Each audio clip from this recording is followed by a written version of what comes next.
Hello everybody, Anthony from SteamFirst.com here, and today we're playing Talisman Digital Edition.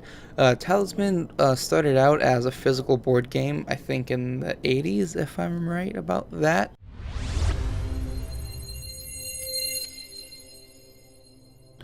And the digital edition is an indie title that made its way to the Steam market through Greenlight, and it's pretty obvious, it's certain that all the votes came from the fact that this game already has a long-lasting reputation as a board game. Talisman Digital Edition from Nomad Games was built with Marmalade and IdeaWorks and SDK, that's mostly geared towards mobile games, and a pretty big amount of large companies use it to develop Android and iOS games. In fact, I think there's a Talisman prologue that's meant for iOS and Android, although it actually came with it when I got the key, so I played it on the PC. That had a lot of flaws in it that I'm never going to talk about. As far as like technicality and design elements and UI and stuff, most of the UI is either too bunched together or meaningless or not very intuitive or just out of place. You guys will probably just see that in the gameplay that I'm going to put up here. The text is really, really, really, really small. I can't read it at all. Well, I can, but you know what I mean. It's very difficult to read. And like I say in all my videos, I have a massive screen, and I still can't really see it. There's a lot of negative space. Not that negative space is a bad thing, but I mean, yeah.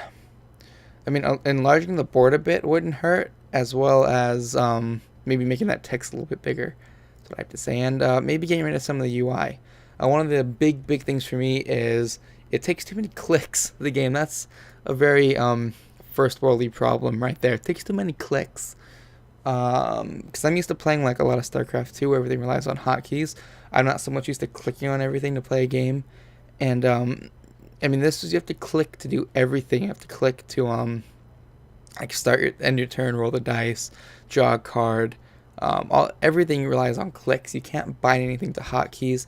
And that's pretty annoying. Of course, some people probably don't care. I do. It's very faithful to the board game. I don't know anybody who really played the board game, but the one person I did talk to said that yes, it's pretty faithful to the board game. Even despite it being so, I guess, close to the board game, it wouldn't hurt to add some basic animation to not only the characters but just the environments and combat sequences, and for when the characters walk around the board. Basically, when your character's moving spaces, it's kind of just like oh well, we don't need to animate this. We'll just slide it from one end to another, and they'll never notice. And well, you pretty much don't. Sorry, I can't speak today. This is my 5th time trying to record this video, by the way. So I'm sorry if I'm sounding kind of tired or more boring than usual. The cards flash and the die roll is animated, but just some particle effects and a teensy tiny bit of character animation would really improve this game a lot. They are asking $15 on Steam for it, so for that price, I would like some more kind of pretty things happening.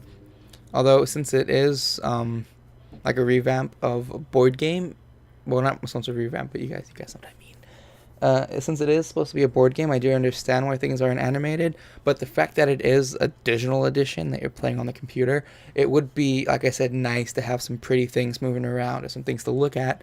If I wanted to play a board game, I would just go out and buy a board game for $15. So, yeah. Just a personal kind of note, I would like to see them add some kind of expansions or DLCs. Doing some research, there was a bunch of like expansions to the actual board game, which would be nice to kind of see. I'm not too much into board games. I even play Magic the Gathering online, and that's also boring. Don't even get me started on how blah that game is. Anyway, yeah, I'm not so much into physical board games. I need to have a screen because I'm a teenager in the 21st century. But yeah, bottom line, Talisman Digital Edition, if you guys want a blast of nostalgia, assuming some of these people or some of you guys, rather, sorry, it's rude, that some of you guys watching were around when this was an actual thing, want some nostalgia, then it's great. It's pretty fun. I had fun playing it. I'm probably going to try to finish it in the near future, probably. If you like board games, that's cool. It's not quite as complex as D&D, so maybe that'd be cool if you just want to start out playing these types of games, but don't want to learn the Dungeons and Dragons rule set or anything like along those lines. It's good to get you started in these types of games. It's fun to play overall. If I mean, I don't really have the patience to like read cards and click on things, but I still enjoyed it. Yeah. So Talisman Digital Edition is available on Steam for $15, and yeah.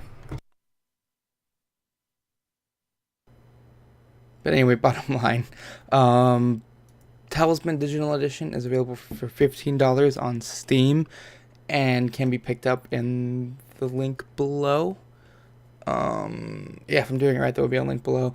My name is Anthony from SteamFirst.com. My name is Anthony from SteamFirst.com. I gotta practice enunciating. I'm so sorry. My name is Anthony from SteamFirst.com. This has been Talisman Digital Edition.